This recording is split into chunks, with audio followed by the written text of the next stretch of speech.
ડીસામાં ફટાકડાની ફેક્ટરીમાં બ્લાસ્ટની ઘટનામાં આરોપીઓને કોર્ટમાં રજૂ કરાશે। આ મહત્વના સમાચાર હાલ પ્રાપ્ત થઈ રહ્યા છે। રિમાન્ડ પૂર્ણ થતા દીપક સિંધી અને ખૂબચંદ સિંધીને કોર્ટમાં રજૂ કરવામાં આવશે। પોલીસે આરોપીની ધરપકડ કરી 8 દિવસના રિમાન્ડ મેળવ્યા હતા।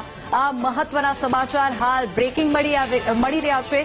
ફટાકડાની ફેક્ટરીમાં બ્લાસ્ટ થતા 22 શ્રમિકોના મોત થયા હતા અને પોલીસે આરોપીની ધરપકડ કરી છે। ફટાકડાની ફેક્ટરીમાં જે બ્લાસ્ટનો કાંડ થયો હતો ત્યારબાદ 22 શ્રમિકોના મોત થયા હતા। પોલીસે આરોપીઓના રિમાન્ડ પણ મેળવ્યા અને ફટાકડામાં બ્લાસ્ટ થતા 22 લોકોના મૃત્યુ થયા હતા। ધરપકડ કરી 8 દિવસના રિમાન્ડ પોલીસે મેળવ્યા હતા। ફટાકડાની ફેક્ટરીમાં જે કાંડ થયો હતો હવે તમામ આરોપીઓને આજે કોર્ટમાં રજૂ કરવામાં આવશે।